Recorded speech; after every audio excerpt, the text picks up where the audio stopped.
Lányú, megálltak meg közben, vagy nem? Kétszer, igen. Elkezdjük, jó? Együtt vagyunk, nézők és hallgatók, köszöntök mindenkit, el is kezdjük.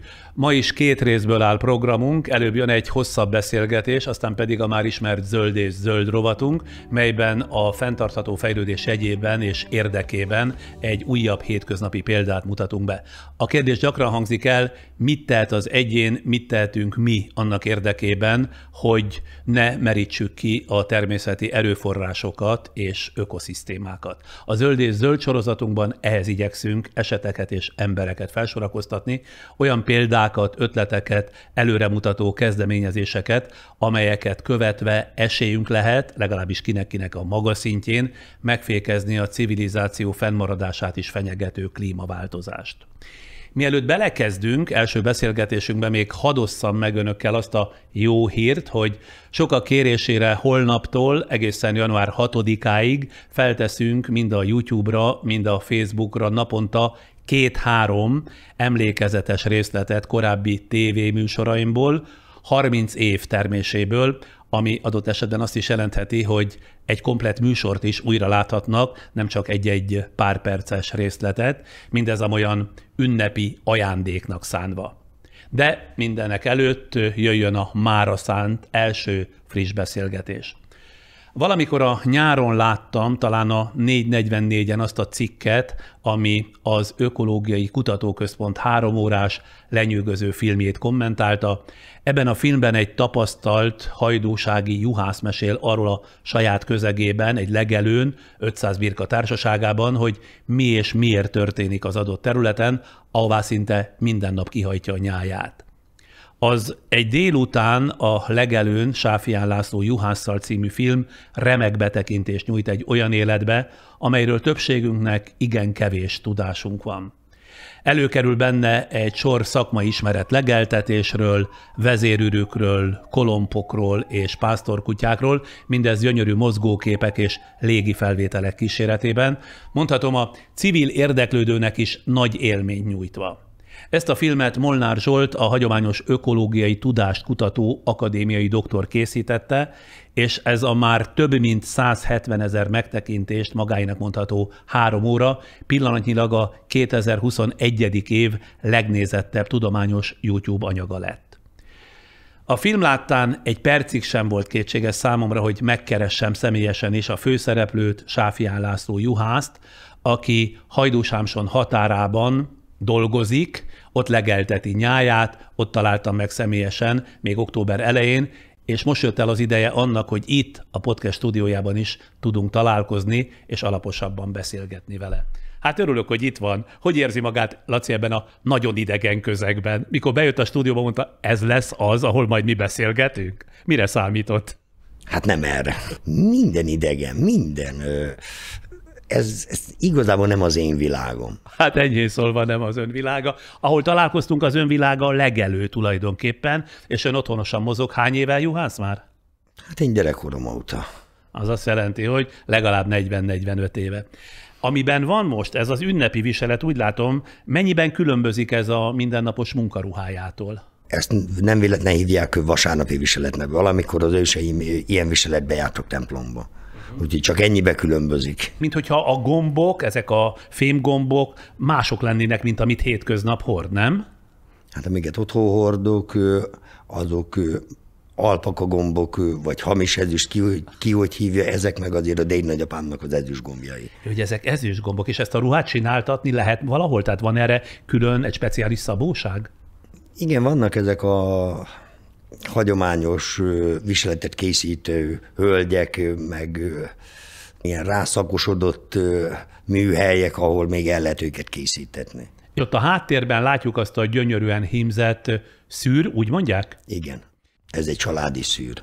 Igen, ez mit jelent, hogy ezt hordta már az édesapja is? Igen, maga a mintavilága is igazából hozzánk köthető. A színvilága is, és a mintavilága is. És kire hagyta most a nyájat erre a mai alkalomra, hogy feljött ide hozzánk? Mivel öcsémmel csináljuk közösen, így most öcsém és a családja most ők látják el az állatokat. Na mindjárt kiderül, hogy az öccsével önök hogyan dolgoznak együtt. Elöljáróban egy rövid életrajzot ismertetek, ezt így szoktam minden vendéggel, és aztán 1001 kérdésem lesz, ezt meg tudom ígérni. Tehát Sáfján László 1969. augusztus 5-én Debrecenben született, 52 éves juhász. Édesapja is juhász volt, édesanyja háztartásbeliként nevelte a család 6 gyerekét. Hajdúsámsonban végezte a 8 általánost, majd ősei foglalkozását folytatva 15 évesen juhásznak állt az akkori Nyíradonyi Kossuth Termelőszövetkezetben. 25 éve, 1996-ban feleségével és öccsével saját gazdaságot hoztak létre, amelyben azóta is együtt dolgoznak. 1988-ban Bugyi Kibolyával kötött házasságot, 12 éve született egy kislányuk.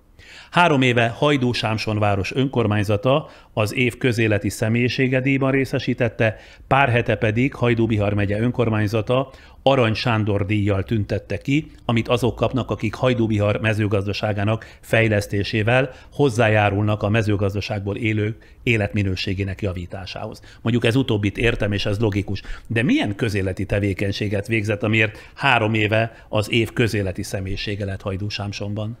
Ezt igazából Molnár Zsoltnak köszönhetem, hogy nagyon sok embert elhozott oda Hajdú-Sámsonba.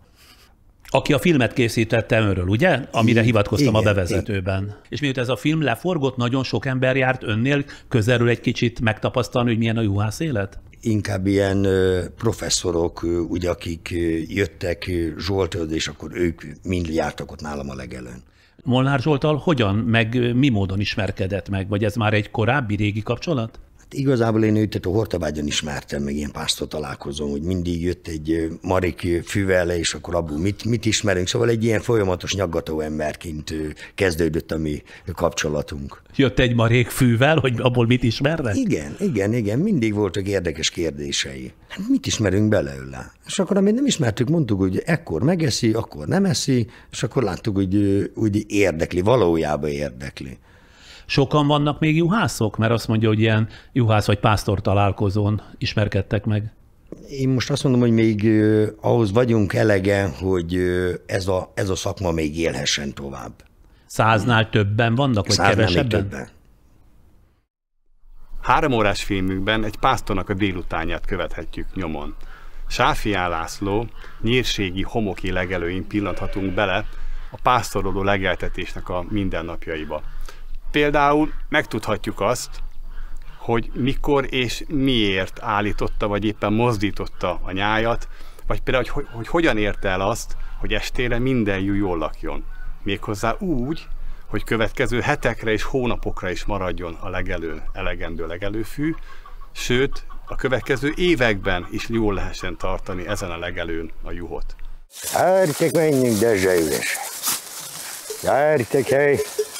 Hely, menj! Hely, gyertek!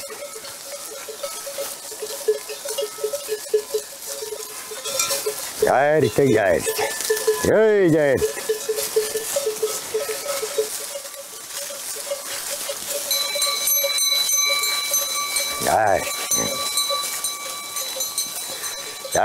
Gyertek! Gyertek, szédikeljünk! Gyertek! Az egész életét tulajdonképpen a nyüzsgéstől távol élte, eddig, aztán a film révén egyszer csak országosan híres juhász lett önből. Kedvére való híres vagy ismert juhásznak lenni? De ezzel én most nem lettem több. Nekem a munkám ugyanaz maradt. Szóval ezek nekünk annyira nem jutnak eszünkbe a mindennapokba, hogy az hihetetlen. Ebben a hidegben is egyébként minden nap kihajtja a nyáját a legelőre? Addig még úgy látom, hogy van értelme kimenni, addig minden nap kimegyek. Meddig van értelme kimenni? Még legalább félhasra megszedi magát a birka, addig van értelme kimenni. Mit jelent, hogy félhasra? Tehát tud annyit tenni, hogy félig megtelik a hasa? Nem lakik annyira jól, hogy ne kelljen neki éjszakára enni adni, de nappalra nem kell. És ha esik, ha fúj, ha van félhasra való, legelni való, akkor kihajtja őket? Akkor kint vagyok, igen. Nem megyek korán, 8 óra körül indítok, és ilyen 4 óra fél 5-re vagyok otthon. Nyári időben hosszabban legeltet? 2 részletbe legeltetünk nyáron. Van ugye a délelőtti, meg van a délutáni, mert a nagy melegben nem eszik a birka. És a kettő között mit csinál a birka? Pihen? Birka pihen, ugye mi meg vagy a tanyasi munkát végezzük, ami olyan a tanyába, meg délbe azért általában pihenünk. Téli időben, amikor nincs a legelőn legelnivaló, akkor mit teszik a birka? Hogyha nincs nagy hó, hogy valamennyit mindig tud legelni, hogy megéri kimenni velek. Tehát szinte nincs is olyan nap, amikor ön nem megy ki vele, csak a legfeljebb nagy havazás van, vagy nagyon fúj a szél, vagy nagyon esik az eső?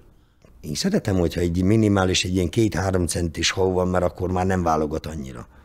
Akkor több mindent megeszik. A birka válogatós? Nagyon. Tényleg? Nagyon. Mi a kedvence? Lucerna, here, ez amiket nagyon szeret. Egész nap ugye ezeket a körforgásokat csináljuk, hogy valamennyit eszik belőle, és akkor megyünk vissza.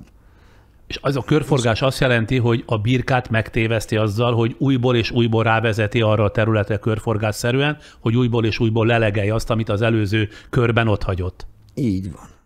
Na menjünk bele egy kicsit az ön gyerekkorába. Ön ugye, ahogy elmondtam, pásztor családból jön. Mi az a szempont, ami arra vitte, hogy 7. generációs utódként is ezt a foglalkozást üzze, vagy fölmerült valami más is? Én bennem igazából nem merült fel soha más, hogy én valami más szeretnék lenni. Engem maga az elvarázsolt apámnak a tudása, hogy még akkor 300 jót adtak egy embernek, annyinak viselte gondját. Édesapám anyámmal páros normát hajtott, ami azt jelentette, hogy 600 darabja volt előtte. De igazából ezt a 600-at az édesapja tartotta, vagy Igen. Gondozta? Igen, egyedül, és azt látni, hogy 600 darab állat, ahogy egyformára tudott hízni, ahogy termelt velek. Gyerekként az egy hatalmas élmény volt, hogy volt, aki ugye a 300-zal nem boldogult el. Édesapjának különös érzéke volt ehhez? Ez azt jelenti? Hát ő is ebbe született. És hány éves korára emlékszik, amikor odafigyel erre, de már annyira, hogy szinte tudatosan követi, hogy az apja mikor mit csinál? Én egy ilyen 7 éves korom, amire azt mondom, hogy igen, onnastól tudatosan emlékszek is rá, hogy mit miért csinált. Szóval ez a folyamatos újjászületés, úgy legelőben, mint állatba, ennek azért van egy érdekes körforgása. És ebbe benne lenni, néha irányítani, néha ő irányít, ez azért egy más világ. Főleg most ebben a mai rohanó világban. Hát de a mai rohanó világot ön tulajdonképpen nem is nagyon ismeri, legfeljebb mendemondákból vagy elmesélésekből, mert maga ott él a legelőn, és az önvilága egy zárt világ, a legelő világa, nem? De mi is 21. században élünk, úgyhogy nézek tévét, mikor megtehetem. Van például mobiltelefonja? Van. Tehát föl lehet hívni ott a legelőn is? Meg lehet próbálni, csak mikor azt írja a telefonom, hogy szám ismeretlen, nem veszem fel. Ami nekünk ugye elérhetőségünk, ugye a Facebook. De azt akkor kapcsolok, amikor akarom. Facebookot is használ tényleg? A párom, igen. Igen? Persze. És ön nem? Ön ismeri ezeket a modern ketyeréket? Persze, valamilyen szinten igen. Persze, de... Használ internetet is? Hát hogyne. Hát most milyen jó jött, mielőtt találkoztunk. Azért úgy rákeresgettem, megnézegettem a műsorait, és akkor tényleg úgy tényleg jó volt. Na jó van, oké, akkor elmegyek. Ugye. Nehéz lesz, ugye. De hogy lesz nehéz, hát csak beszélgetünk. Mi mindent néz meg még az interneten? Mi az, ami érdekli? Zene. Milyen típusú? Mindenféle. A rádióban ugye kaptunk egy típusú zenét, átkapcsoltunk ugye egy másik csatornára, az megint egy más. Itt az jobban lehet kalandozni. Nekem még mindig ezek a magyar nóták, amik bejönnek, amikre azt mondom, hogy úgy legjobban tetszenek, de meghallgatok nagyon sok érdekeset is. Amiken jót mosolygok, de... Mi technót, meg ilyen tudsz zenét?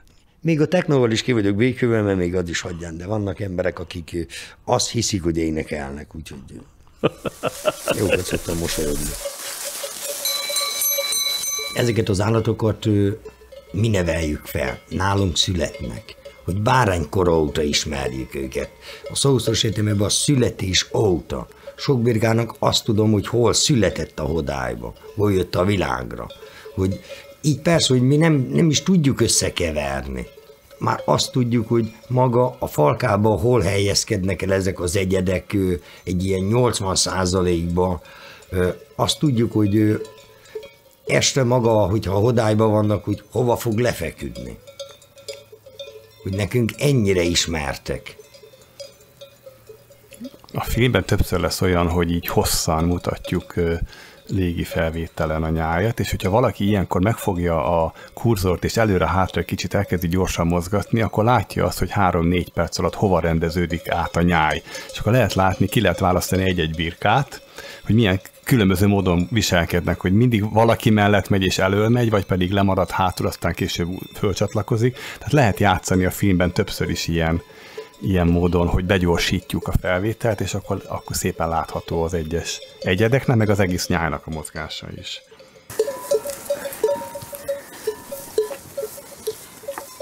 Az mit jelent, amit a filmben hallottam, hogy annak idején az apja egyszerre próbálta lebeszélni a juhászkodásról, meg ugyanakkor próbálta tanítani is rá? Mivel ő ugye ebbe élt folyamatosan, és ő ennek tudta minden nehéz oldalát. És ezáltal ugye egy részből ugye szeretett volna ugye bennünket lebeszélni róla, hogy mindig azt mondta, hogy nehéz kenyér. Miért nehéz kenyér? Itt Mit nincs mondott? szombat, nincs vasárnap, itt tényleg igazából nincs pihenő. Meg amennyi fizikai munkával jár. Hogy ettől sokkal könnyebben lehet pénzt keresni. Milyen fizikai munkával jár? Hát azért télen azért elég sokat villázunk. Azért, mikor körmölésre kerül a sor, minden egyes egyedet meg kell fogni. Mi az, hogy villáznak? Az a takarmányt, hogy... Igen, takarmányt szétrakni, zsákolunk, ugye vállon hordjuk ugye a kukoricát, kiönteni, szóval folyamatosan van munka. Ellésnél segíteni, ott rekesztékbe rakni, utána felfalkásítani, hogy folyamatosan van fizikai munka. Tudja, hogy egy szavát sem értem? Mit jelent az, hogy felfalkásítani például? Hát ugye, mikor megellik ugye még nyálkas a bárány, akkor 4-5, maximum 10 birkáig teszünk egy kis helyiségbe, egy kis rekesztett részbe, és ahogy megerősödnek, akkor mindig megyen egyel előrébb. Ott már idősebb bárányok vannak. Aha. És mi az, hogy körmöznek? Hát megnő a körm, és le kell szedni. Mindezt ön csinálja? Minden egyes birkának ön vágja a körmét? Természetesen. Hát ki? És az édesapja kemény kiképzésben részesítette? Valamit elmondott, lehet 2 év múlva kérdezett vissza. Vagy 5 év múlva mondta, hogy neked ezt tudni kell, mert már láttad annyit. És ezt ő viszont nagyon komolyan gondolta. Hogy valójában, amit ő úgy gondolta, hogy meg tudunk csinálni, azt meg kellett csinálni. Télen ne kellene vizet húzni a junak, Gémeskúton. És akkor ugye fázott rajta a kezünk. Hát persze, hogy fázott. És akkor mondta, hogy ha juhász leszel, ez ilyen lesz. És az mit jelent, amit az elején mondtam, meg a filmben is hallottam, hogy az apja ugyanakkor próbálta elvenni a kedvét ettől a szakmától? Azért -10 fokban azért legeltetni azért nem egy egyszerű, mind gyerekként. És akkor a kollégák mondták, hogy nem sajnálod, hogy egy gyereket juhász akar lenni. És ez ilyen lesz. El lett ugye a birka, ő elment haza, és akkor magunk maradtunk. Hány évesen? 9-10 éves. És honnan tudta, hogy mit kell csinálni? Vagy addigra volt már annyi megfigyelése és tapasztalata? Mivel mindig vele voltunk, amikor csak tehettük, így igazából nem tévedtünk el. Csak maga az a tudat, hogy nincs ott, inkább az, ami nagyon zavaró volt. Azon reszketni, hogy most de nem lesz egy nehéz ellés, akinek segíteni kell. Attól független, hogy máskor is megoldatta velünk, hogy kicsik ezen van, te könnyebben bele tudsz nyúlni, és akkor mondta, hogy mondjam el, hogy mit érzek, és akkor mondtam, hogy mit érzem, és akkor mondta, hova fordítsam. Az ellés úgy van, hogy segíteni kell a birkának, tehát benyúlni, hogy segítse a kicsinek a világra jöttét? Nem minden egyednél. Az a legjobb, hogyha hagyjuk magának megelleni. De vannak, mikor elakad egy lába, vagy éppen a feje nem jó pozícióban van, olyankor viszont kénytelenek vagyunk segíteni. Na most ugye 6-an vannak testvérek, az öccse ugyancsak ezzel foglalkozik, és a másik 4, a további 4 testvérének eszébe se jutott ezt a foglalkozást folytatni? Legidősebbik bátyám, ő teljes kilépett, ő ugye elment fémiparba. De juhász volt valaha? Ő nem, hanem a következő bátyám, ő vele kezdtem együtt, vagyis hát egymás után 1 év van köztünk. Ő miért hagyta ezt abba? Mert nagyon nehéz ebből megélni. Még már most azt mondom, hogy hagyján, de a rendszerváltás után nagyon alul voltunk fizetve. Szóval tényleg azok maradtunk meg, akiknek vagy, mint ahogy én is, hogy akkor még nem volt családom, és nagyon szeretem csinálni. De mint a bátyámnak, ugye 3 családja, és egyszerűen nem lehetett belőle megélni, annyira keveset fizettek. És a maradék 2 testvére? Nekik eszükbe se jutott ezt a foglalkozást? 2 leányzó tesóm van meg. Ja, hogy na de lányok is űzik, nem a pásztorkodást? Ők egy egész más karakterek. Attól félően ki kellett járniuk, szóval azért ők is előfordultak azért a teljes telepen. Díjazta az apja az ön eltökéltségét, vagy ennek adta-e bármiféle tanújelét, amikor látta, hogy ön minden áron juhász akar lenni? Hát egy olyan maximumista embernek, mint apám volt, nagyon nehéz volt megfelelni. Szóval ha azt mondom, hogy haláláig vitáztunk, akkor nem túlzás. Min vitáztak? Szakmai kérdéseken? Folyamatosan a birkán. Mi átálltunk ugye inkább ezekre a nagyobb testű juhokra, ő mindig is a magyar merinóra esküdött, és akkor már ezen, hogy fölöslegesítetni ekkora birkát, ennyi tejér, ennyi bárányér, ennyi tuda merinó, és akkor ezekből folyamatosan mentek a viták. Mi volt a legnagyobb dicséret, amit kapott az apjától? Volt olyan egyáltalán? Nekünk már az egy dicséret volt, hogyha nem kötött bele valamibe, hogyha úgy egész nap úgy el voltunk, és akkor csak maximum a családról beszéltünk. Ez már egy dicséret volt. Akkor valamit jól csináltunk akkor nap. Azon kívül, amit apai örökségként kapott, jó sokat természetesen, ön végzette bármiféle az állattartás korszerű, modern módszereit ismertető mondjuk tanfolyamot? Nem. Nem? Semmit? Nem. És nem is érezte ennek soha a hiányát? Addig még megélek utánok, addig igazából azt mondom, hogy nincs értelme, meg egy beválton, egy módszeren változtatni, én butaságnak tartom. Nem is hinne tulajdonképpen az ilyen elméleti tanfolyamoknak, ugye? Ha valaki tud tőle jobbat mutatni és könnyebbet, és éves szinten annyi bárányt fel tud nevelni, elfogadom. Ön éves szinten hány bárányt nevel föl? Ez változó, de ugye, mi sűrített elletésre megyünk, így nekünk 2 évben 3-szor ellik meg a birka. Ezek nagyon jó jelzik, még azt is, hogy mennyire jó helyen legel a birka, hogy azt is tudja, hogy jelezni nekünk, hogy most ott szeret legelni, vagy csak el van ott a birka, mint most, hogy csak súroltatják a fergeit.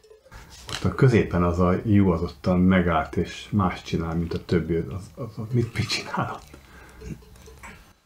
Ő az, aki igazából most nem érti, hogy mi van. Nem mentünk el ugye a másik járáson, innen már egyszer vissza lettünk fordítva, most mehetünk, nem mehetünk. Ezekre szoktuk mondani, hogy megáll és gondolkodik, hogy most akkor hogy lesz tovább.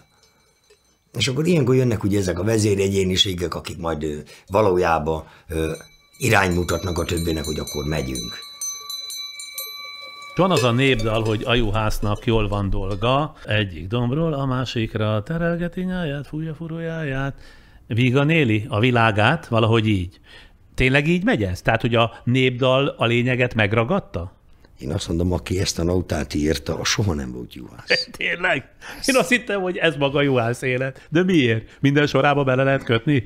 Na most főleg abban az időben, amikor ez a nóta született, akkor még minden egyes juhász ember hajnal 2-kor kelt. 3 órakor leültek minden egyes birkát megfejni.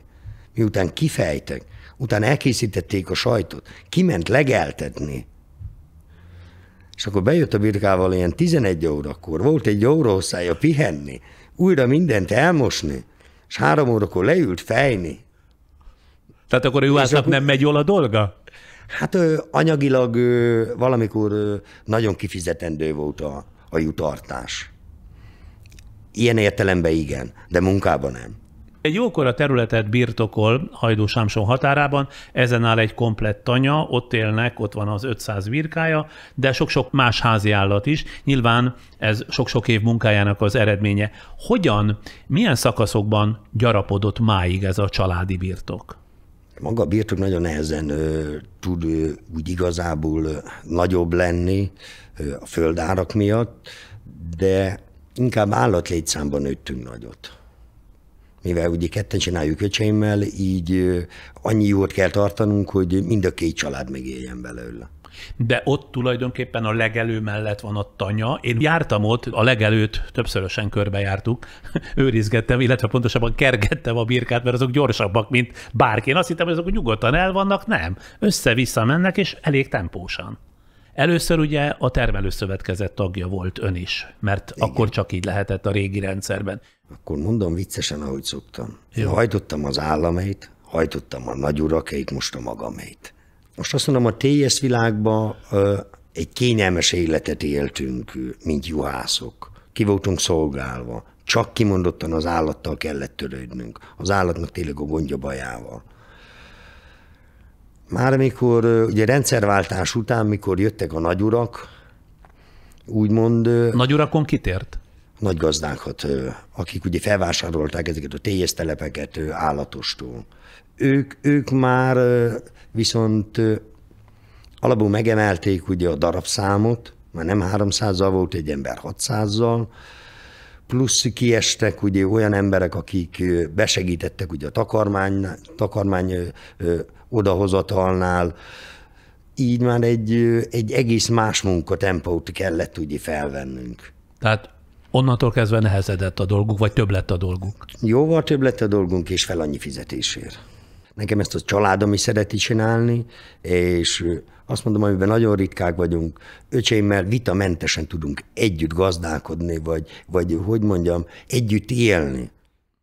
A termelőszövetkezeti, aztán az állami gazdasági múltat, miután magunk mögött hagytuk, sokáig alig volt becsülete és értéke a földnek, azonban az elmúlt 1-2 évtizedben gyakran ugye politikai közelharc is van körülötte.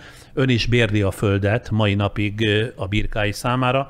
Nem jelentett ez, vagy nem jelent ez örökös bizonytalanságot, illetve némi kiszolgáltatottságot? Én annak idején örültem, hogy létrejöttek ezek a nagy nemzeti parkok, mert azt mondom, még ezek a nemzeti parkok lesznek, addig a pásztorembernek helye lesz. És az ön legelője egy ilyen nemzeti parkon van? Nemzeti parkos legelőn vagyunk, igen. Hogyan volt képes ilyen hosszú időn keresztül megvédeni a területet? Gyakran kell harcolni érte, vagy gyakran kellett harcolni érte, esetleg szövetségeseket is találni hozzá? Most azt mondom, hogy rajta kell lenni, és rendbe kell tartani. Akkor én úgy gondolom, hogy ezáltal maradt meg nekünk ott a legelőnk, meg ezáltal tudjuk ott bérelni. Úgy. Amit lehet, azt megteszünk, hogy egy jó minőségi legelő fent tudjon maradni. Mitől függ az, hogy jó minőségű legelő marad fenn, hiszen a birka, a nyáj folyamatosan legeli? Minden egyes zegét, zugát ki kell használni. Nem szabad hagyni becserjésedni, és mindent időbe kell lelegeltetni. Arról szó sem lehetett, hogy ezt a legelőnyi területet megvegye bármikor is? Ezek nem eladók. És nem gondolt olyanra, vagy lett volna egyáltalán arra pénze, hogy valahol egy a nyáj számára megfelelő legelőt találjon és vegyen? 40 darab anyaival kezdtük. Esélyünk nem volt erre, hogy mi valahol akkora darab földet tudjunk venni, hogy azon mi megéljünk. De aztán szépen gyarapodott az állomány, ez azt jelenti, hogy valamelyest anyagilag is gyarapodhattak, ugye? Ugyanilyen szépen gyarapodott a földára is. Azt mondja ezzel, hogy akkor pénze nem lett volna rá? Nem. Kicsit a család életére térve, ahogy a filmben is láttam, meg utána olvastam, már házasok voltak a nejével, a Budapesten megismert Ibolyával, amikor kiderült, hogy a felesége családjába sem volt tulajdonképpen ismeretlen fogalom a pásztorkodás, az ő felmenői gulyáskodtak, azaz szarvasmarhákat őriztek. Jól tudom, hogy a gulyások valamennyire mindig is többre tartották magukat a juhászoknál, mert van egy úgynevezett pásztor hierarchia? Igen, a csikaus áll legfelül, ugye valamikor a Lau ugye az autót képviselte.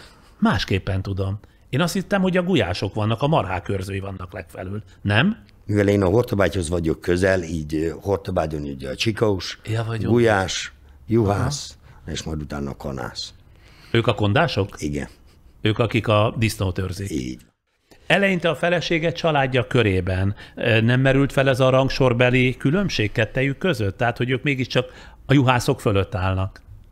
Szerencsés helyzetben vagyok, mivel nekem még nagyapám is számadó volt. Nem egy egyszerű juhász, számadó. Az mi a különbség a kettő között? Bojtát tartott. Ő, aki felelt az állományért. Ő irányított.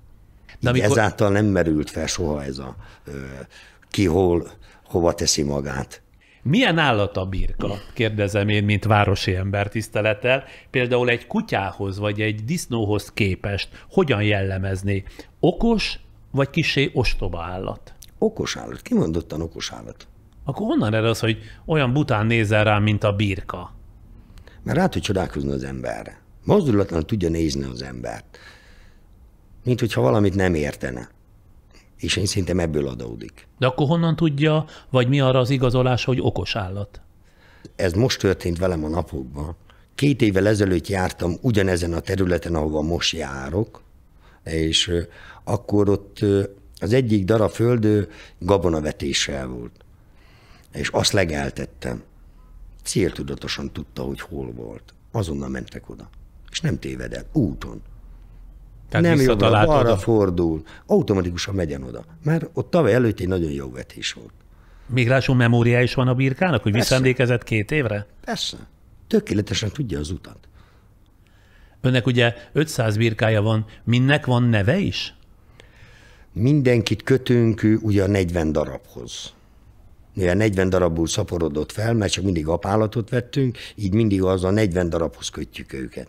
Melyik családhoz tartozik. Tehát nevet nem adnak, csak a család. Vannak, akik kapnak nevet, mert mindig van, aki kap nevet, de igazából ez a 40 darab az alap, amihez úgy viszonyítjuk őket. És ön megismeri őket kinézetre? Persze. Hát én előttem születtek.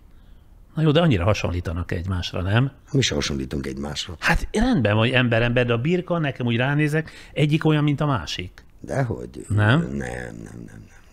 Mik a birka jellegzetességek, amik különbözővé teszik őket? Legalább színe. Ugye a fehérnek is ahány árnyalata van. Ugye az mind megtalálható a birkánál. Színbe. Gyapja, ahogy áll rajta, formája, menése, füleállása, farokhossza. Milyen neveket adnak például a birkáknak, akinek adnak? Most így legújabban, amit kaptak, ugye így a gyerekik után, ugye, hogy van a lányomnak is, és akkor azt alapul Ipcsének is neveztem el. Minek? Ipcsi. Ja, hogy Ipcsi a lánya, és akkor ő Ipcsi. Igen, alapul Ipcsi, akkor öcseimnek a fia, ugye Lalika, annak szintén, azok már most Lalikák. A gyerekek nem veszik rossz néven, hogy a birkát pont úgy hívják, mint őket? Ő úgy nevez, hogy ő akarja, de én viszont így ismerem. Szólítgatja is őket? Beszél hozzájuk például? Most vannak benne ezek a zsiványabb egyedek, azok persze már meg is tanulták a saját neveket is. Olyan sűrű vannak megszólítva, hogy meg is tanulta a nevét. De szidja őket adott esetben? Nem, hogy szidom, hát maximum kiabálok rajta, hova mész. Miért mész oda? Szidni nincs értelme. Érti a birka, hogyha így erősebben rászól? Tisztában van vele, hogy elsőre, ha rászólok, még nem muszáj megfordulni, mert még van türelem. Megvárja, másodjára rászólok, és mikor harmadjára, mire szólnék, akkor megfordul. És visszajön, hogy akkor nem megyek. Hogyan képzeljük el a rangsort egy nyájban, ha van rangsor, birkástól, meg pásztorostól? Hát nyilván a pásztor áll legfelül. Most ugye mindig vannak benne ilyen huncutabbak, akik ugye igazából ugye meghatározzák ugye maga a nyájnak ugye a széthúzását. Ugye, mert azok úgy mindig kint oda járnak, zsiványkodnak, azokat az egyedeket ismerjük a legjobban. Ők a renitensek, akik mindig a nyájtól kicsit el akarnak oldalazni? Igen, és igazából mivel erős náluk ugye a falköztön, így ugye mindig mennek a többi utána. És emiatt ugye ez a pár darabot ugye kell különösen figyelni. Ugye a vezérőrüknek meg ugye megint egy más szerepkörök van, mert őket viszont kimondottan tanítjuk. Mire? Egy úton, hogy ők nekik elő kell menni. Tehát ők mutatják a vezérőrük a nyájnak az utat? Igen. Én hajtom őket elől, és akkor jön utána a nyáj. De ha a pásztor a főnök, aki megmondja, hogy merre kell adott esetben menni, akkor minek a vezérőrű? Nem, én vagyok a beosztott. Szóval mindig a birka irányít. A vezérőrű után jön a többi. Mivel a falkööztönt ugye használjuk ki. És ugye a vezérőrűt egy 15-20 birkával tudom mozgatni, és akkor nem egybe kell az 500 juhot rászorítani egy útra. Vezérőrűből csak egy van, Akárhány tagja is van a nyájnak? Párban vannak, 2 van belőlük. 2 van. De ön az utasítást, vagy hogyha valamit el akar érni a nyájjal, ennek a 2 vezérürűnek adja? Ha úton megyünk, akkor igen. Én szólítom őket, Dezső, és akkor ugye haladjatok, mennek, ha meg kell állni, rászólok, és akkor megállnak. Itt most elindult a vezérűrő, és halljuk szépen a nagy vasát, ahogy szól.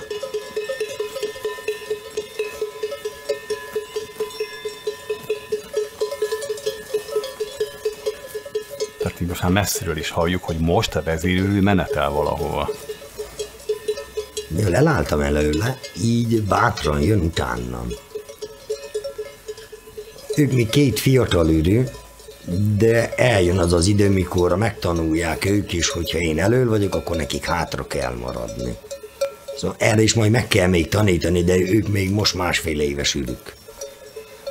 Úgyhogy még igazából ezeket még nem szokták meg, de majd ehhez is hozzá fog szokni. És akkor abban is tudom állítani a jót, hogy ők hátul vannak. Most így ott fönt vagy a kép tetején, éppen megkerülted az elejét, és abból az irányból fogod őket vissza. De mint jól látszik is, hogy a hátulja már viszont szinte tekeredik ugye kifele, és azért próbálok meg már ott menni elibélyek, hogy tudom, hogy arra el fogja fordítani a nyájat. Az a pár egyed.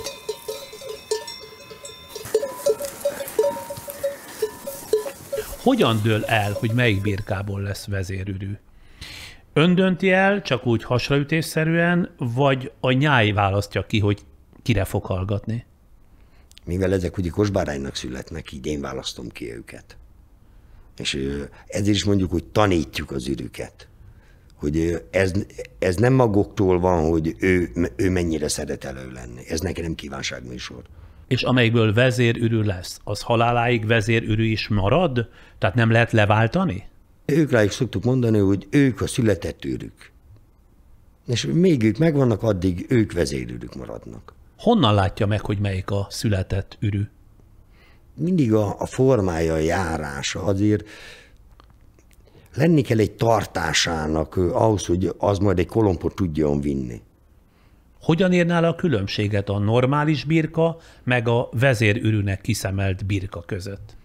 Vagy olyan gyönyörű, hosszú dereka van, egyenes járása, hogy igazából ami nekem tetszik, mert ennek mindig az, amire, hogy nekem tetszedjen. Láttam a filmben, hogy oroszlán formára vágja a vezérürüknek a szőrét. Miért? Ezzel próbáljuk úgy mutatni azt, hogy bármilyen állatot meg tudunk szelídíteni.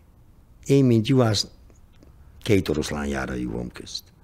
Igen, úgy tartja? Tehát a oroszlán formára vágott 2 vezérürű tulajdonképpen oroszlánnak tekinthető? Így van, így van. Bármit meg tud a pásztorember szelídíteni.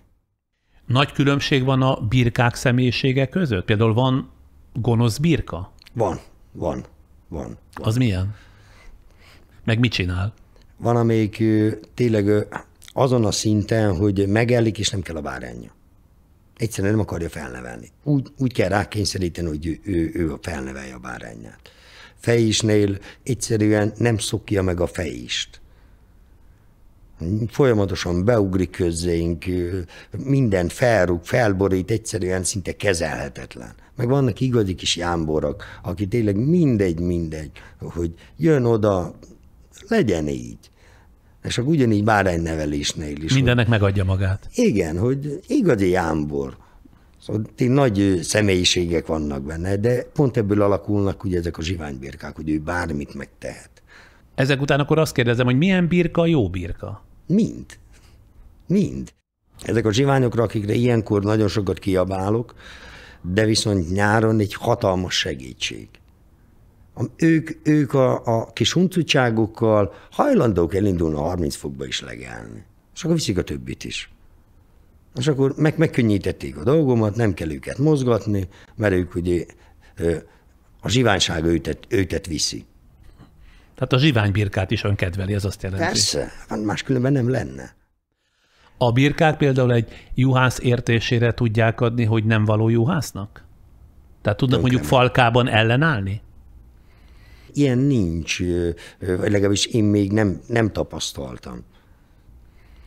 Úgy nem tud ellenállni, de viszont tönkre megy. Az mit jelent? Lesoványodik, lesántul. Tönkre megy, nincs, aki kezelje. Szóval nem maga a birka áll ellen, hanem ugye több betegsége van, ami nagyon hamar ugye kijön a juhon, hogyha nincs juhásza. Nyilván a birka sem mindig engedelmes, ugye? Hogyan lehet fegyelmezni, ha mondjuk megmakacsolja magát? Az ürüket mozgatom, és akkor a fal közten kihasználom. És akkor jönnek utána. Vagy éppen ugye ezért tartok kutyát, attól meg viszont félnek. És olyan nincs, hogyha például egy egész nyáj másképpen dönt, mint a juhász, és sztrájkba lép? Például nem hajlandó ott legelni, amit kijelöl az ő számukra, hanem ők másút akarnak, és elindulnak egy más irány felé. Ilyen nincs? De van, de ugye azért vagyok ott, hogy elébe álljak. És akkor majd beletörődik, hogy itt kell legelni. Ezt napi szinten játsszuk. Meg vagyok sértődve, mert nem mehetünk tovább. Igen? A birka sértődős állat? Most mondom azt, hogy megyen a feje után, vagy a hasa után, hogy persze, azért vagyunk ott, hogy megállítsuk. És akkor majd én eldöntöm, hogy itt most mennyi időt leszünk, és akkor ott ellegelészik, vagy éppen engem néznek. Az mit jelent, amikor nézik? 500-an néznek, hogy mi van, nem megyünk tovább? Megmondom neki, nem. Itt fogtok enni. Ez van. Még engedek nekik 100 métert, és akkor visszafordítom, és akkor kénytelen nekiállni legelni. Hogyan gyógyítja a birkáit, hisz a legelőn, ha baj van, gondolom, nincs idő kivárni, amíg odaér az orvos. Egy egyszerű félrenyelés sima vízzel kezelem. Most, hogy haza megvárom az orvost, megfúl. Inkább ilyen legelő problémák vannak, hogy felfúvódik, ellésnévügyi probléma vele, de ezek meg mind azt mondom, hogy ilyen mindennapi rutinok. Hogy Tehát ezeket már megtanulta az évtizedek alatt. Ennélkül nagyon nehéz lenne juhászkodni. Adott esetben, erre akartam kiukadni a kérdésemmel, ön is képes megoperálni egy birkát, hogy az apja vagy a nagyapja tette? Hát hivatalosan mi nem kezelhetünk állatot. De egy egyszerű fúvódásért nem fog a birkán felbukni. És miért nem kezelheti? Hát a juhásznál jobban ért valaki az állatához? Nagyapám még szabadon gyógyított. Apám is megcsinálta, de ő már ehhez nem kapott szabad kezet.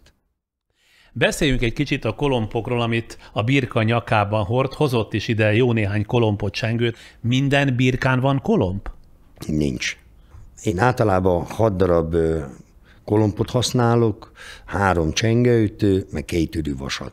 A teljes nyájra? A teljes nyájon. Miért pont ennyit? Nálunk ez volt a szokás, meg én így is örököltem meg a maga felszerelésemet is. És melyik a kolomb, ez a legnagyobb? Nem, a legkisebb, ráadásul ez van itt, igen. Hát ez a kolomb. Igen. Hát van hangja.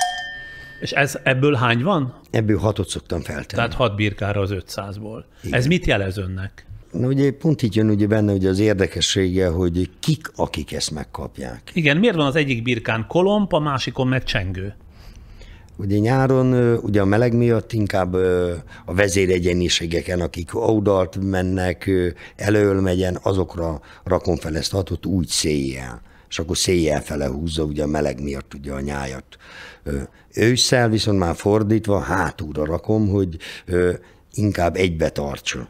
Értem, hogy ön hátulra rakja, de a birka nem tartja be ezt a sorrendet, nyáron nem elől van és télen nem hátul, honnan tudja, hogy az ő dolga az, hogy most ő terelgeti a kolombbal a nyájat? Egyáltalán miért kellenek a kolompok meg a csengők? Ez a pásztornak fontos, vagy a birkáknak? Ez inkább a pásztornak fontos. Ez itt, ami elől van, ez egy csengő már? Ők már csengők, igen. Aha, ez mit célt szolgál? Ennek a hangja. Ennek a hangja, de akire rakja, amelyik birkára rakja, annak mit kell tudnia, vagy miért éppen arra rakja? Már a csengőket mindig, mivel ezek sérülékenyebbek, mint a kolompok, elébb eltörnek, ezeket már inkább mindig ilyen nyugodtabb, kedvencebb juhokra szoktuk feltenni, vagyis szoktam én feltenni. Ez egy családi hagyomány szintén, hogy ezeket önök gyártják, önök készítik? Nem voltak valamikor csengőöntők, Ja. és ezeket általában vásárolták. Ezt most itt visszateszem. Ez a legnagyobb, ez a leghangosabb?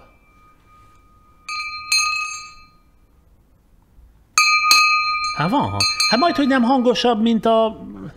mi ez a másik? A kolomb. Ezeknek igazából tényleg a hangja, ami miatt feltesszük őket. Ha jól tudom, hogy felrakni, jól ismerem a nyájamat, és nyáron széjjel felett tudom vele húzatni, ugye a birkát, mivel megy a kolompszó után, akkor viszont szellős, és akkor sokkal tovább tud legelni. Ha egyben van a nyáj, akkor hamar ugye egymásra fújja a meleg levegőt, és megáll. Ősszel viszont mivel hátul van, így kicsit csendít rajtuk, nem szaladnak annyira. És hogyan tudja a birka megkülönböztetni a különböző csengők meg a kolomb hangját? És honnan tudja, hogy melyik mit jelent? Ezt együtt tesszük fel. Igen, és? És ugye alapból a csengők mindig hátul vannak.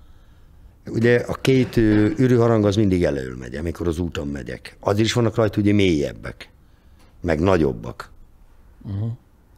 És akkor ugye a hangot követik. Na de birkára teszi, a birka pedig össze-vissza vándorol. Ezért nem értem. De miért vándorolna össze-vissza? Hát mert hol ide fut, hol oda, megáll kicsit legelni. Ő nem tudja, hogy neki az a dolga, hogy kolompoljon vagy csengessen egy kicsit. Minden egyednek azért egy ilyen 80%-ban van egy helye egy falkán belül. És akkor az általában ott is jár. Az bal oldalról jár, az balról fog járni. Az minden a balról fog menni. Az ritka, amikor átjön a jobb oldalra. És akkor ön, ha jól figyeli ki, már pedig jól figyeli ki, hogy melyik birka hol szokott menni, úgy teszi föl a csengőket és a kolompokat, hogy folyamatosan egy irányba tartsa a nyájat, ugye? Így van. Na végre megértettem. Azt mondja a filmben, hogy a kolompokat, ezeket rendben kell tartani. Miért? Ha másért nem, ezért tisztelni kell. Ja, hogy rajta van az évszám? Hogy ez 1864-ben készült kolomb? Csengő. Vagy csengő? Igen, én nekem ezek mind családi darabok. Ezek mind a családba szolgáltak. Mint amit van nekem a két hamarcsengő, gyerekkoromban ezekhez hozzá nem nyúlhattunk. Úgy hívja, hogy hamarcsengő? Igen, egy Hamar Gyula nevezettű készítette őket, de benne is van a pecsétje. Aha, látom. És akkor ehhez nem volt szabad hozzányúlni? Gyerekkorunkban nem. Ezeket apám annyira féltette, mert ez még az ő apjáé volt. Ugye ezek nagyapámé voltak. És ő annyira féltette őket, hogy ezt hozzá se nyúlhattunk. Én már használom őket. Nyilván hozzászoktak a birkák a szüntelen kolompoláshoz, meg csengőszóhoz, de hogyan viselkednének, jutott eszembe, ha egyik napról a másikra nem lenne többé kolompolás. Megzavarodnának, pánikba esnének, szétszélednének, vagy mi lenne? Sokkal rebbenékenyebb, hamarébb összeriad.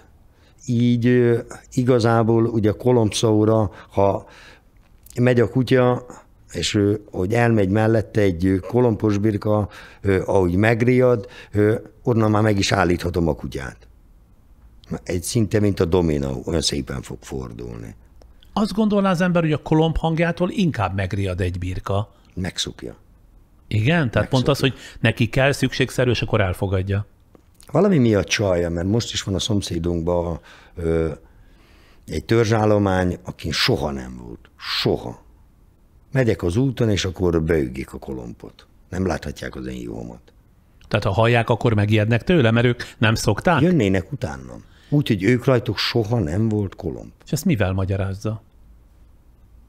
Nem tudom. Azt mondja ön is ebben a bizonyos sokszor hivatkozott filmben, hogy az érzelmi kötődés fontos. De mit jelent az ön esetében? Általában szereti a birkákat, vagy külön-külön is kialakul valamilyen érzelmi kapcsolata egyikkel vagy másikkal?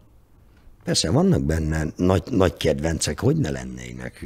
Vagy azért, mert nagyon jó nevel, vagy azért, mert tényleg mindig ott van mellettem is ilyen, mondjuk úgy, hogy túlszeléd. Szóval mindig van valami, amik úgy azért egyiket a másiktól megkülönbözteti. De akit ön különösen megszeret, annak a birkának jobb elbánásban is van része?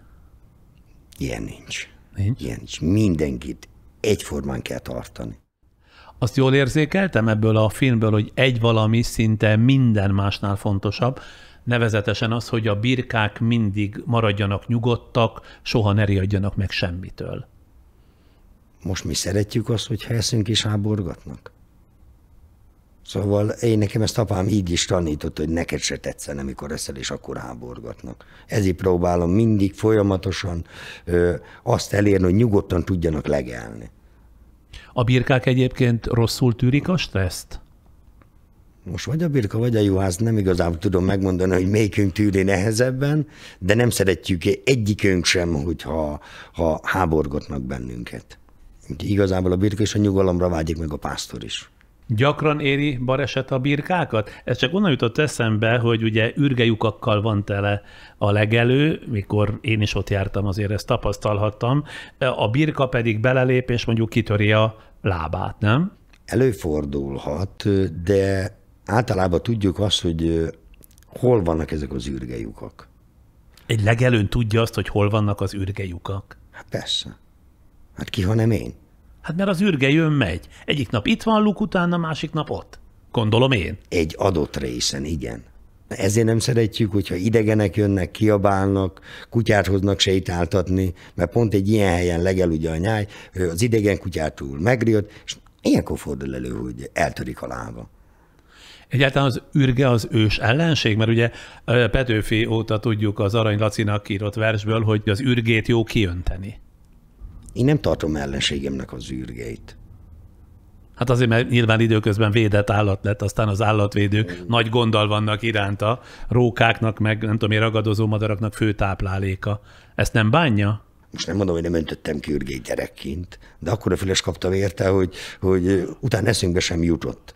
Hogy azt mondtam, hogy ez is a legelőhöz tartozik. Ő is egy élőlény. És akkor az ő mondásával a fene itt tegye meg. És akkor mondta, hogy oda nem szabad a kutyát küldeni, ott lassan kell fordítani a birkát, mert eltörik a lába az ürgejukba, ha belelép. Sok birkájának tört el a lába ürgejük folytán? Egy. Életem folyamán egy. Akkor beszéljünk a sokat emlegetett nyájőrző kutyákról. Azt honnan lehet tudni, hogy a kutya jó lesz-e, adott kutya jó lesz-e nyájőrzőnek? Butaság lenne ilyet állítani, hogy ránézik egy kis kutyára, és tudom, hogy abból milyen kutya lesz, nem igaz.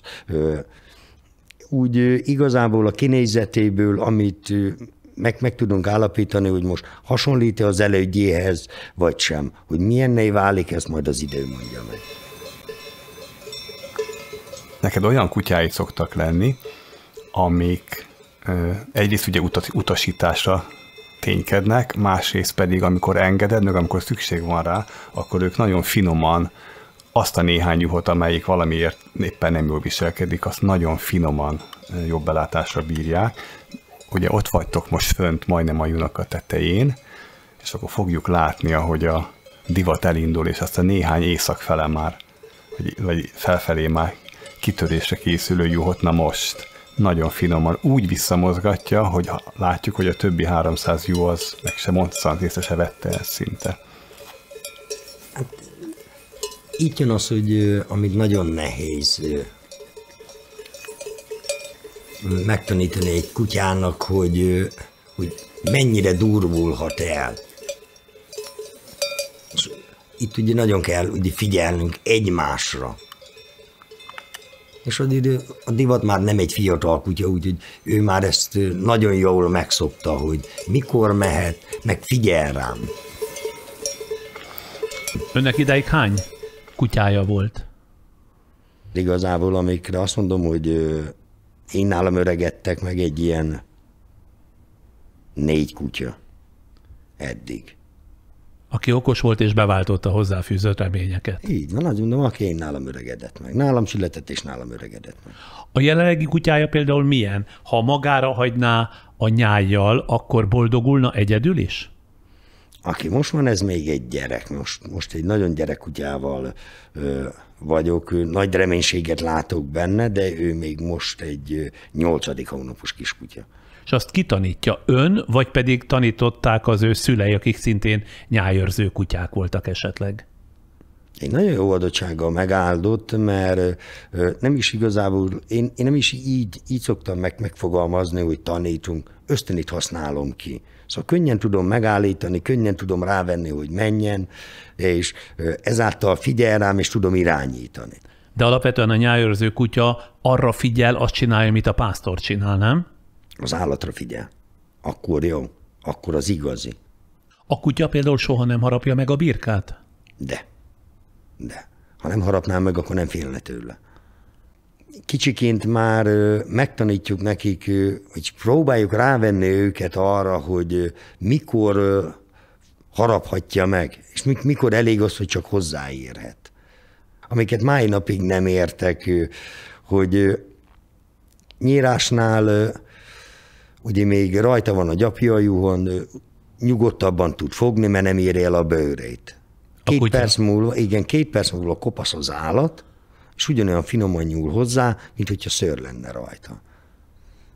Amiket én jó kutyának hívok, hogy azonnal tud közte különbséget tenni, hogy ezen gyapja van, azt még megmeri rendesen fogni, hogy érzi is ugye a birka, de viszont egy kopasz birkánál meg viszont éppen, hogy csak hozzányúl a bőrével, vagy csak éppen az orrával meglöki. De ezek mindig úgy idővel alakulnak a kutyánál, szóval nem 7-8 hónapos korban. A kutya és a birka jól kiismerik egymást az idők során? Tehát tudja a birka, hogy például mikor kell megijedni egy kutyától? Megtanulja maga a birka is. Ezt már most tudom mondani a kiskutyánál is, hogy érzik azt maga a lendületén, hogy most viszont nagyon meg kell ijedni. Hogy tényleg a szószoros értelmében szinte csapódik előtte a nyáj. 500-as nyájhoz elég egy kutya? Jobbul elég egy. Rosszul megvihetek 10 is. És például egy vezérürű soha nem szállna szembe a kutyával, nem próbálná például felöklelni? Hát egy gyenge lelkű kutyát, amely csak ugatja, azt igen. Inkább erősebb, temperamentumosabb kutyákat tartok, mai napig megtartottam is, hogy ha egyszer bemutatkozik az ürőnek, még ilyen nem próbálja meg. Legalábbis azzal a kutyával. A kutya nem kell fel soha bal lábbal, tehát amikor kezelhetetlen mind a nyáj, mind a pásztor szempontjából. Én még ilyet nem tapasztaltam, hogy most vannak ugye rosszabb napjai, de így igazából nem vetülnek a munkára. Maximum abból, hogy távolabb ül le tőlem. Jó, amúgy sem vagyok egy ilyen kutyasimogatós. Nem, én azt vallom, hogy ezzel az agyon simogatással maximum annyit érek el, hogy többet fog rám figyelni, és nem az ösztönére. Meg nem a nyájra. Igen, meg egy stressz helyzet van, ideges vagyok, akkor viszont annál keményebben próbál meg dolgozni, hogy akkor ő majd most megmutatja, hogy itt van ő a bajba. Mi az, hogy stressz helyzet van önnél? El nem tudom képzelni, önnél fordul elő, hogy stressz helyzet van. Hát hogyne? Milyen helyzet, milyen eset az? Kis homokdombon megyek keresztül, és ott van velem szembe egy másik csapatbirka. És én meg a junak a háthúján vagyok. És ott ugye alapból nem hibázhat a kutya.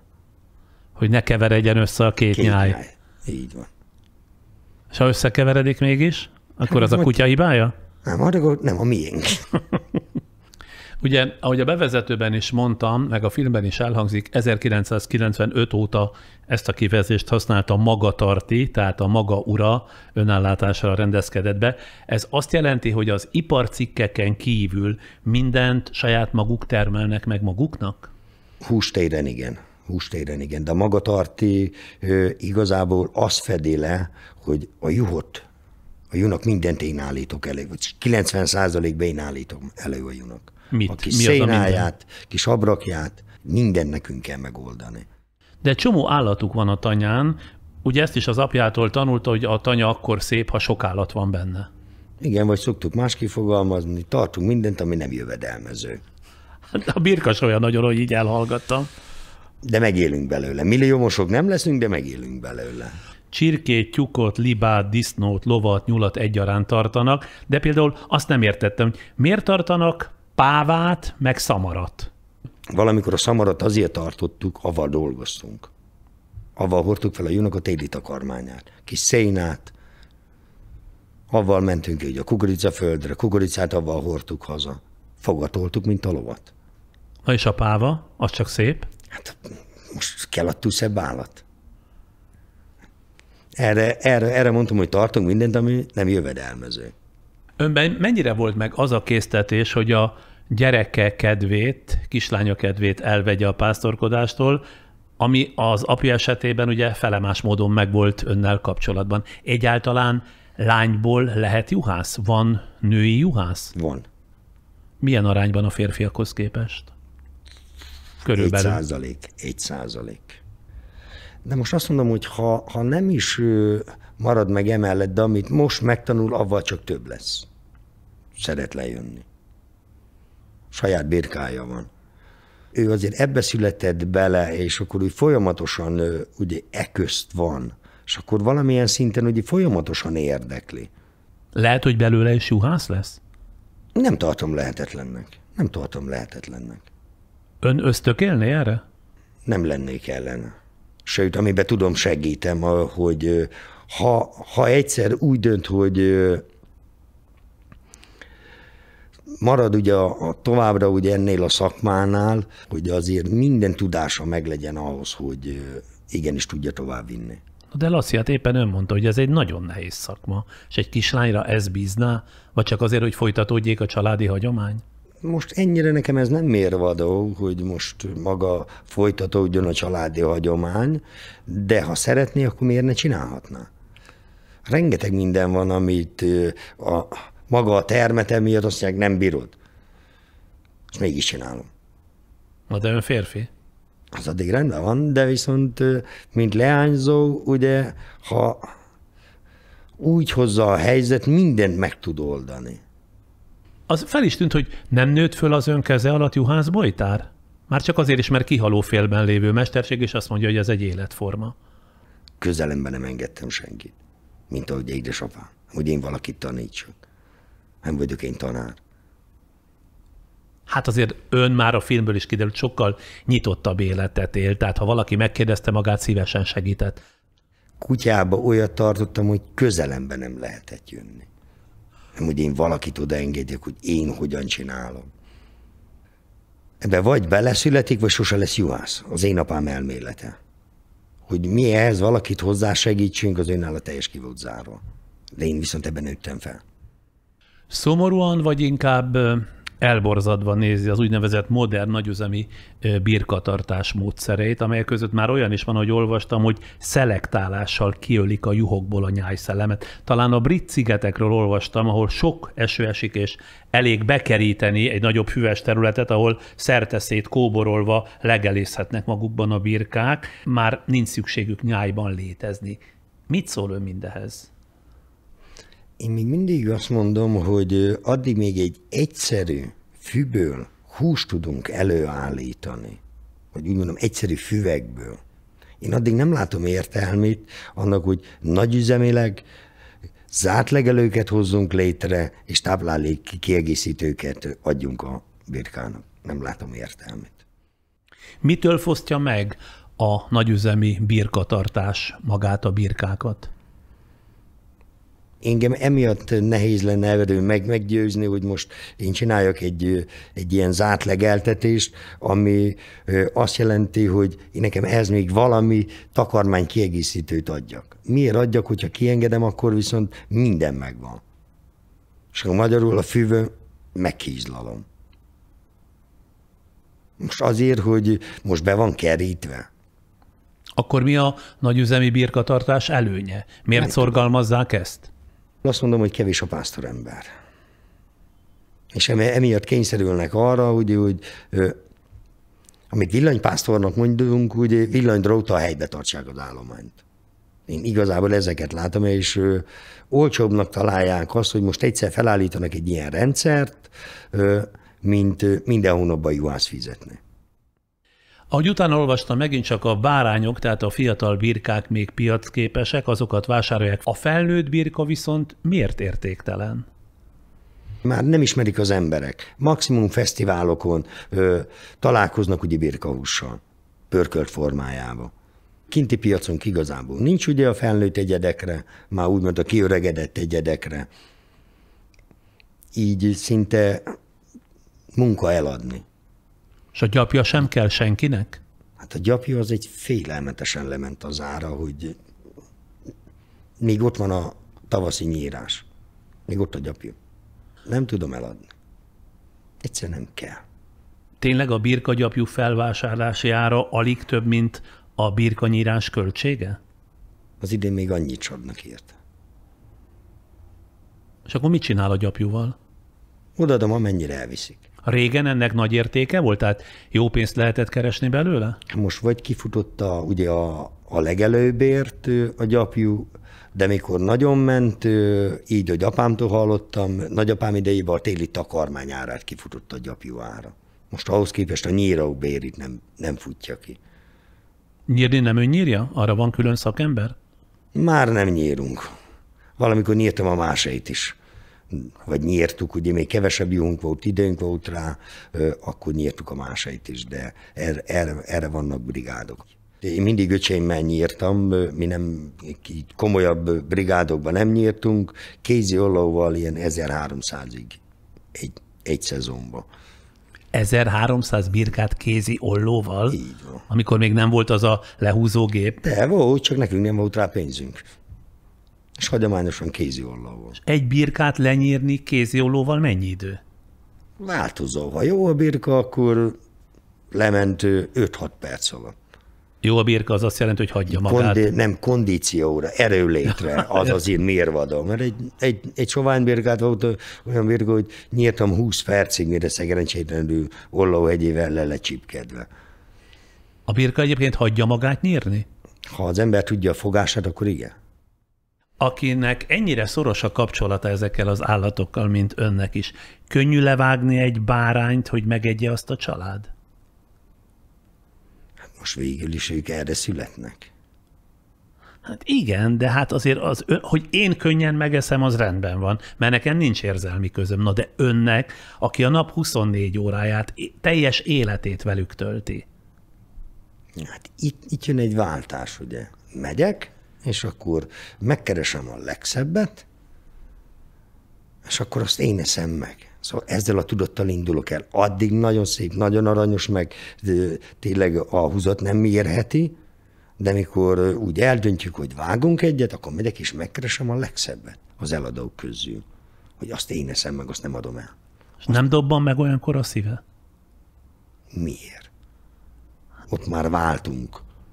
Képes váltani az agya. Kell. Jól feltételezem, hogy a tanyán szinte minden munka a felesége nyakába szakad, a háztartás, az állatok ellátása, gyereknevelés, papírmunka. Ő mennyire érzi ezt áldozatnak, vagy mennyire leli örömét ebben? Az tény, hogy az övé sokkal, én szerintem sokkal nehezebb, mint az enyém.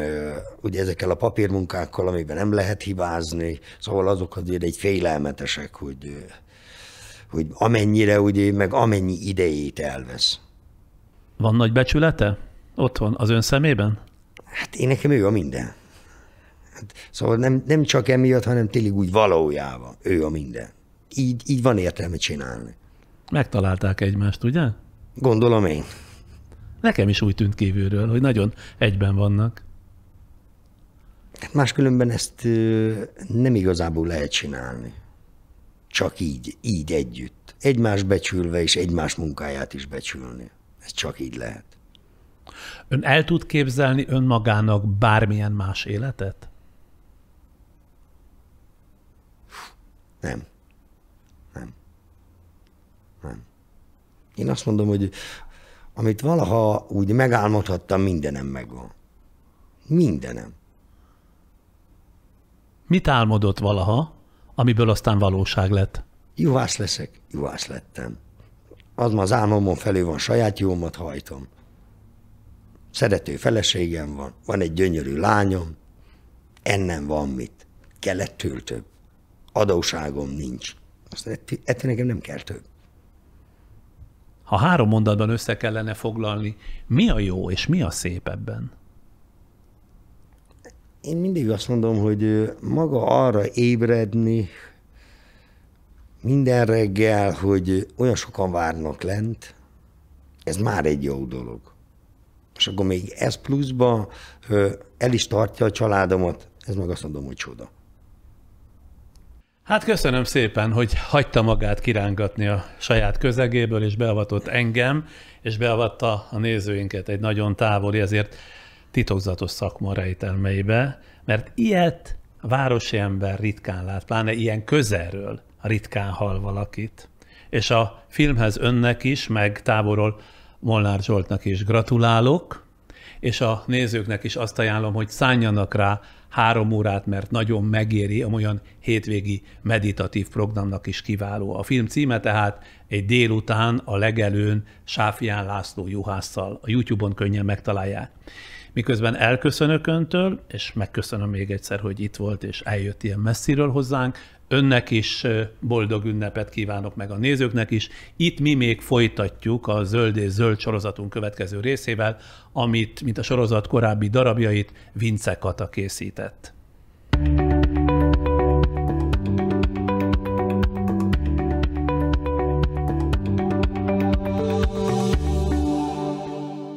Karajos Gábor vagyok, 41 éves férfi, színész, kerámiaipari szakmunkás, vegán, meg hegylakó.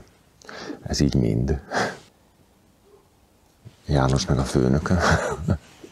Én egy panelgyerek vagyok, tehát lakótelepen születtem, lakótelepen éltem. Amikor 10 pár évvel ezelőtt szabadúszó lettem, akkor úgy döntöttem, hogy a bázisomat áthelyezem a fővárosból vidékre. Kaposvár mellett egy kis zsákfaluban, egy nagyon picike parasztházban éltem 7 évig, és annak a kertje volt az, amelyik így igazándiból így beszippantott, vagy ami így hozta bennem ezt a felismerést, hogy ez egy jó dolog, hogyha az ember úgy él, hogy a természet része tud maradni.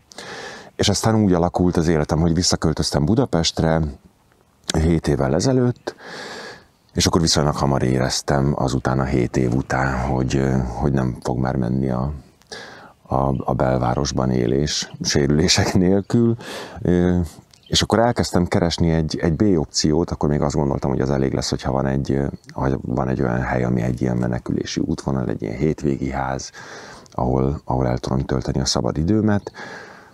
És aztán megtaláltam itt a hegyen ezt a telket, meg ezt a házat, és kiderült, hogy ezt nem lehet félig, hanem ez egy egész embert kíván, meg hogy ez egy akkora szerelem, hogy ezt nem lehet itt hagyni térre, hétvégére, vagy hétköznapra, vagy szóval, hogy itt kell lenni.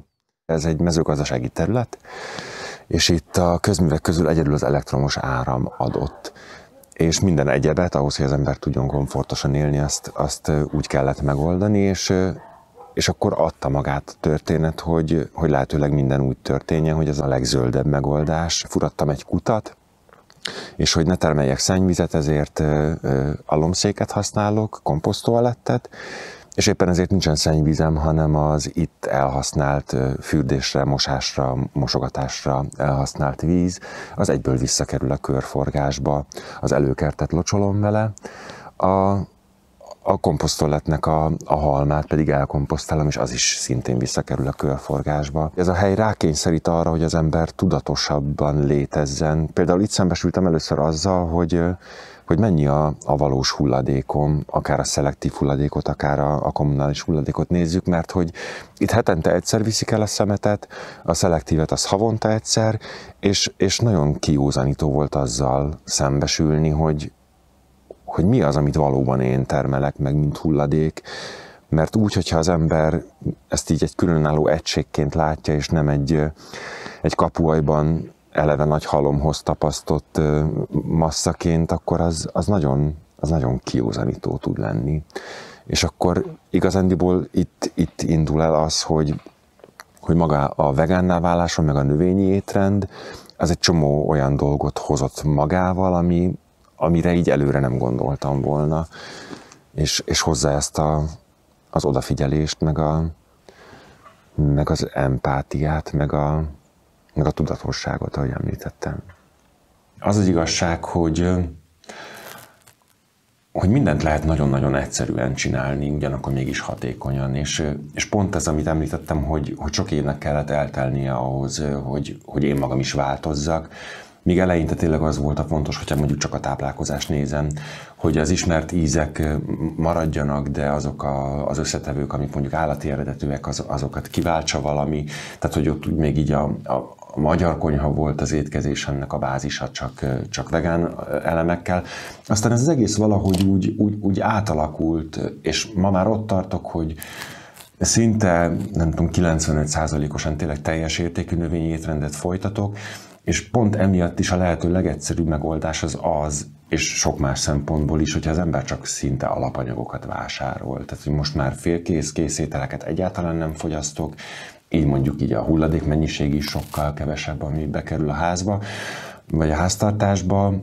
Kosárral járok piacra vásárolni, vagy zöldségeshez kimérős dolgokat veszek leginkább, vagy csomagolásmentes boltokba. Nagyon nagy segítség ebben nyilván az is, hogy az embernek van egy hatalmas nagy kertje, amit még mindig elég mostohán tartok, illetve egy időben nem tartok ott, hogy teljes mértékben ki tudjam használni vagy aknázni a lehetőségeit, de még így is, mivel ez egy elhanyagolt gyümölcsös volt, amikor rátaláltam, ezek a gyümölcsfák, ezek kampányszerűen ontják a gyümölcsöt. Van olyan év, amikor annyi almám van, hogy nem tudok vele mit kezdeni. Viszonylag hamar rájöttem, hogy itt nem gyep van. Hál' Istennek nem is nagyon vágyom erre a teljesen élére állított rendre, amit így a kertek kapcsán emberek elvárnak például a fűtől. Nálam vadvirágos rét van, mondhatni méhlegelő, teljesen természetes módon, és éppen ezért arra is ráálltam, hogy csak ott szoktam nyírni a füvet, ahol valóban szükség van a közlekedésre, vagy így a kert szervezés így optikai részéből kifolyólag, de hogy mindig vannak ilyen szabadon hagyott területek, és éppen ezért ott is nő egy csomó gyógynövény, illetve ami mindig van, megbízhatóan az egy csomó fűszernövény, zsája, citromfű, menta, rózsa, egy csomó minden van, ami segít így télen kivekkelni ezt a hűvös időszakot. Nem nagyon lehet ezt így szavakkal elmondani. Mindig olyan furcsa, amikor valaki azt mondja, hogy mert hogy a saját paradicsomnak más az íze. Ez tényleg így van, de hogy a lényegét azt nehéz megfogalmazni, hogy mitől annyira más. De hogy talán az a kapcsolódás, amit az jelent, hogy az ember télen csinál, vagy ősszel a hidegben egy teát azokból a növényekből, ami egyébként nyáron ebben a kertben virult, az ad egy olyan plusz jelentést, vagy olyan plusz tartalmat annak az innivalónak, amitől az már nem csak egy sima innivaló, tehát azon túl, hogy meleg, és nem tudom, jótékony hatású növények vannak benne, de egy ilyen plusz kapcsolódási pont. Ezek a levélkék, ezek a szirmok, ezek már mind jártak egyszer a kezembe, és ez olyan jó érzés. És most ez egy ilyen vegyes dolog lesz, ebben van minden, fenyőtű, levendula, zsája, többféle rózsalevél. Az illatos rózsaleveleket, azokat mindig szoktam felhasználni, vagy teához kiszárítom őket, vagy kompótokba szoktam még tenni. Az alma kompót például rózsaszirommal nagyon-nagyon finom. Lesz egy ilyen karácsonyi hangulata. És aztán leforrázom. És annyi minden van, amit lehet gyűjtögetni, akár az erdőben is, vagy így a környéken is, és olyan jó ezeket így újra tanulni. Valahol egy picit talán az a szomorú, hogy ezt így a nagyszüleink még így ösztönösen tudták, vagy megtanulták, és ez jó, hogy nem hagyjuk ezt így feledésbe vészni. Vicces színe lesz majd neki. És nagyon jó illata. Bár eddig nagyon optimista voltam, hogy meg tudjuk előzni ezt a nagy klímaválságot, most már inkább azt gondolom, hogy egy kicsit már talán kicsúsztunk az időből, de még mindig nagyon, nagyon sokat tud számítani, hogyha tömegesen felismerik az emberek azt, hogy nem jó dolog, hogyha felzabáljuk a bolygónkat, és nem marad helyette semmi. Karajos Gábor vagyok, és arra buzdítanék mindenkit, hogy merjen lépni, merjen vállalásokat tenni, és ne keseredjen el akkor, hogyha valami nem működik egyből, vagy valamit nem tud megugrani egyből. Nagyon sokan azért adják föl, mert azt érzik, hogy nem tudnak hatalmas lépéseket tenni, vagy nagy falatokat szakítani ebből az egészből, pedig szerintem minden kis lépés számít, hiszen sokan vagyunk, és ezek összeadódnak. Illetve, hogyha az ember valamit komfortosan végez, akkor nem annyira ijesztő, és így sokkal könnyebb mindig egy kicsit kijjebb lépni a biztonsági zónánkból. Úgyhogy hajrá! Hol találkozik a múlt és a jövő? A jelenben. Ne csak figyeljük, legyünk aktív részesei a fejlődésnek, mert minden lépés egy befektetés is a környezetünkért, a világért. Ne csak legyen, tegyen is a jelenben a jövőért. Raiffeisen Bank a fenntarthatóságért. A jövő időben.